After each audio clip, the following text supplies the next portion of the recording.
नमस्कार दोस्तों। कोहिनूर जिसका अर्थ होता है रोशनी का पहाड़, एक ऐसा बेशकीमती हीरा जिसकी वजह से कई राजाओं की सल्तनत नस्ते नाबूद हो गई। कई मान्यताओं के आधार पर इस हीरे को दुनिया का सबसे शापित हीरा माना जाता है। शापित इसलिए क्योंकि इस हीरे की चमक के आगे न जाने कितने राजाओं ने अपनी जान गंवाई है। कोहिनूर के बारे में कहा जाता है कि ना तो इसे कभी बेचा गया और ना ही इसे कभी खरीदा गया। इसे या तो किसी को तोहफे के तौर पर दिया गया है या फिर जंग में जीता गया है। पिछले 800 सालों में यह एक राजा से दूसरे राजा के पास घूमता रहा है। कभी किसी को तोहफे में दिया गया है तो कभी किसी आक्रमणकारी ने इसे जंग में जीता है और आज ये ब्रिटेन की महारानी के ताज की शोभा बना हुआ है। चलिए दोस्तों समझते हैं कोहिनूर के इतिहास को, लेकिन उससे पहले आप लोग वीडियो को लाइक कर लीजिए और अगर चैनल पर नए हैं तो सब्सक्राइब कर लीजिए। दोस्तों कोहिनूर के बारे में कहा जाता है कि यह हीरा जिसके पास भी रहेगा वह दुनिया पर राज करेगा, लेकिन इसी के साथ उसका दुर्भाग्य भी शुरू हो जाएगा। और तब से लेकर आज तक अगर इतिहास को खंगालें तो यह बात काफी हद तक सही भी होती है। किसी ने इसे तख्त और ताज के लिए वरदान माना है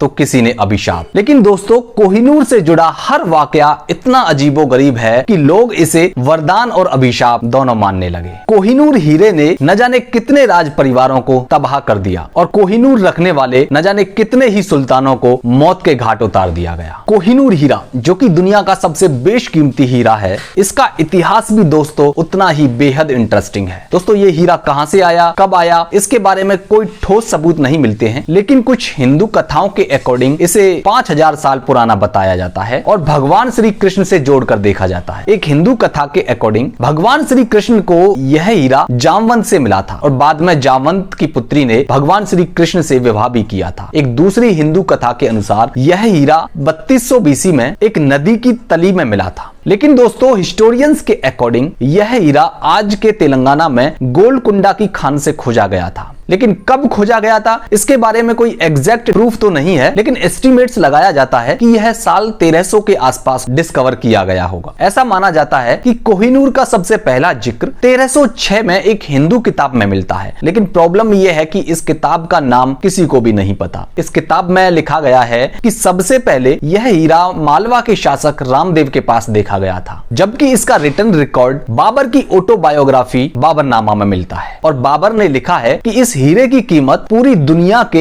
आधे दिन के खर्च के बराबर है। दरअसल 1526 में जब बाबर ने दिल्ली सल्तनत के अंतिम शासक इब्राहिम लोदी को हराया था तो उसके बेटे हुमायूं ने आगरा का रुख किया और आगरा के किले में ही उसे यह हीरा मिला था। बाद में इसे हुमायूं के पोते और मुगल बादशाह शाहजहां ने तख्ते ताउस में जड़वा दिया। दोस्तों तख्ते ताउस मुगलिया सल्तनत की शान हुआ करता था और इसे बनाने में ताजमहल से 4 गुना ज्यादा खर्च आया था। इसमें तरह तरह के बेशकीमती हीरे जवाहरात जड़वाए गए थे। लेकिन दोस्तों उस समय तक इस हीरे का नाम कोहिनूर नहीं था। इसके नाम के पीछे भी बड़ी दिलचस्प कहानी है। दरअसल 1739 में पर्शियन किंग नादिर शाह दिल्ली पर आक्रमण करता है और दिल्ली के खजाने में उसे अन्य चीजों के साथ यह हीरा भी मिलता है और जैसे ही उसने यह हीरा देखा इसकी चमक को देखकर उसके मुंह से निकला कोहिनूर, मतलब रोशनी का पहाड़, और तब से इसका नाम पड़ गया कोहिनूर। दोस्तों शुरुआत में कोहिनूर 793 कैरेट का था, लेकिन बाद में कई बार इसकी रीकटिंग और रीपॉलिशिंग कराई गई, जिसकी वजह से इसका वेट काफी घट गया और फिलहाल यह 105.6 कैरेट का रह गया है। इसका कुल वजन लगभग 21 ग्राम के आसपास है। बावजूद इसके यह अभी भी दुनिया का सबसे बड़ा पॉलिश्ड हीरा है। लेकिन अब सवाल उठता है कि कोहिनूर ब्रिटेन कैसे पहुंचा। दोस्तों कोहिनूर की ब्रिटेन पहुंचने की जर्नी काफी लंबी रही,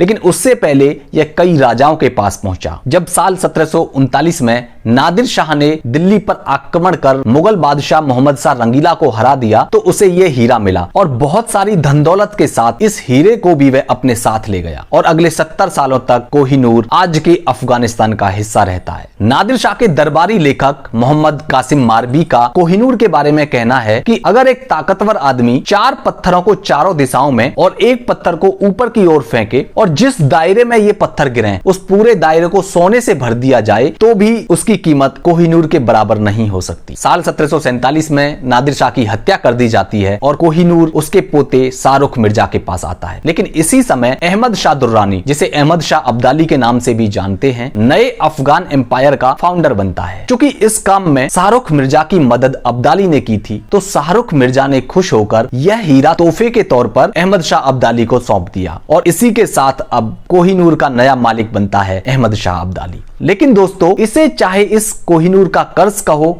या संयोग, अहमद शाह अब्दाली के पास यह हीरा आते ही दुर्रानी एम्पायर में भी काफी फाइट्स देखी गईं। अहमद शाह अब्दाली के पश्चात उसके बेटे तिमूर शाह दुर्रानी और बाद में शुजा शाह दुर्रानी कोहिनूर के मालिक बनते हैं। शुजा कोहिनूर को अपनी ब्रेसलेट में पहनता था, लेकिन 1809 में जब शुजा शाह दुर्रानी को गद्दी से हटा दिया जाता है तो वह इस हीरे को लेकर भाग जाता है और शरण लेता है भारत के पंजाब में। उस समय पंजाब के सिख एम्पायर के महाराजा थे रणजीत सिंह। शुजा को अपने यहाँ शरण देने के एवज में महाराजा रणजीत सिंह उससे कोहिनूर को ले लेते हैं, लेकिन बताया जाता है कि महाराजा रणजीत सिंह शुजा को इस हीरे के बदले 1,25,000 रुपए देते हैं। महाराजा रणजीत सिंह, जिन्हें शेरे पंजाब के नाम से भी जाना जाता था, वे अपनी बाइसेप्स में इस हीरे को बांधकर घूमते थे। 1839 में जब महाराजा रणजीत सिंह का देहांत हो जाता है तो अंग्रेजों का लालच कोहिनूर के लिए बढ़ता जाता है। एक तरफ सिख एम्पायर कमजोर हो रहा था, दूसरी तरफ ईस्ट इंडिया कंपनी पंजाब पर तेजी से कब्जा करना चाहती थी और साल 1845 में अंग्रेजों और सिख एम्पायर के बीच पहला युद्ध होता है और 29 अप्रैल 1849 को सिख और अंग्रेजों के बीच दूसरे युद्ध में ईस्ट इंडिया कंपनी द्वारा सिख एम्पायर को हराकर पूरी तरह खत्म कर दिया जाता है। और इस युद्ध के बाद ईस्ट इंडिया कंपनी ने दलीप सिंह के साथ ट्रीटी ऑफ लाहौर साइन की। उस समय प्रिंस दलीप सिंह